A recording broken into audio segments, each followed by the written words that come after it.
አንድ ነጋዴ አሉ ሰሉ አለ ነብይ اللهم صل وسلم عليه ከስር ያለቅም አለ በሐያቴ ላይ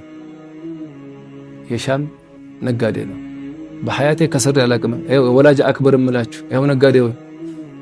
ዱንያ አኺራ እንዲስተካከል ወላጅ አክበር የነሱን ዱዓ ተቀበል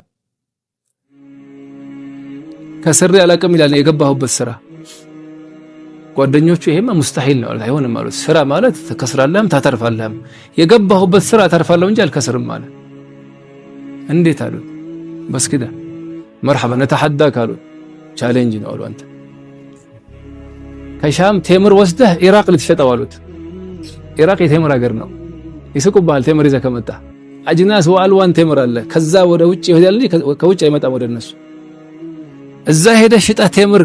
ከተረፍ ካሉት እናምናለን ያሉት በዚህ ነገር የወላጅ የት እንደሚያደርስ ልነግርህ ነው مرحبا ብሎ ጭኖ ሄዳሉ ኢራቅ ሲደርስ ሰዎችን ያያቸዋል እንዲ ወደ ሆነ ቦታ እንዲ ወደ ጫካ ሲገቡ ኢላ አይና አላቸው ወዴት ነው የምትሄዱ ሲላቸው ንጉሱ ሴት ልጅ አለው አሉ የአንገቷ ድሮ በግመል በፈረሰል መሄደው ንጉሱ አይሮፕላን የለም አይደል የአንገቷ ላይ የምታስረው አንድ ወርቅ ነገር ጠፍቶባት ልጁ ሴት ልጁ አዝኗል እሷ ማዝናለች ያገኘልኝ ሰው አለ እዚህ ጠፋው ቦታው ነግሮ ይሄን ያክል ሽልማት ሸልማለሁ ብሎ እሱን ፍለጋ ልንገባ ነው አሉ مرحبا አላቸው ትንሽ ቆዩና ተመለሱ ምን መለሳችሁ ሲላቸው አይ ስንቅል እንይዝ ነው ምንገባው ትንሽ ረዘም ያለ ቦታ ሳይሆን ልንሰነቅ ነው አሉት አላህ ቴምር እኮ አለኝ አለ አላህ ሸጠላችሁ አሉት አትርፎ ከዚህ መሃል ንጉሱ ይሰማል ከሻም መጥቶ እኛ አገር ቴምር የሚሸጥ ሰው ያስጠይቃል አምጥታለ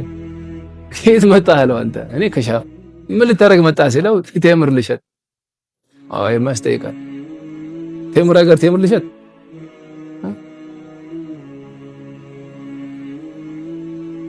እንዴት አለው ሲለው እኔ ከጓደኞቼ ጋር ያለው ከስር ያላቀም እኔ በሐያት ያለው እኔ ንግድ ገብቼ አትርፌ እንጂ ከስር ያላቀም እንዴት አለው ጓደኞቼ ያው ቴምር ይዘህ እዛ ሄድና ናጂህ ከሆንክ እናምናለን አሉኝ እንዴት ከስር አታቀም ሲለው አሁን አመጣ ያው ሰሉ አለ ነብይ ያው ደርሱ እዚህ ጋር ነው ከስር የማላቀው አለው እኔ የቲም ሆኜ ነው ያደኩት አለው እናቴ ትልቅ ነበረች እድሜዋ ሲያገባት ማባቴ አኺር ዑምራ ታመመች አለ እናቴ ሰኻድማት ከመሞታ በፊት ዱዓ አረገችልኝ አለ ሰለ አለ ነብይ አየነ ዱዓ አላህ እንዲከፈተው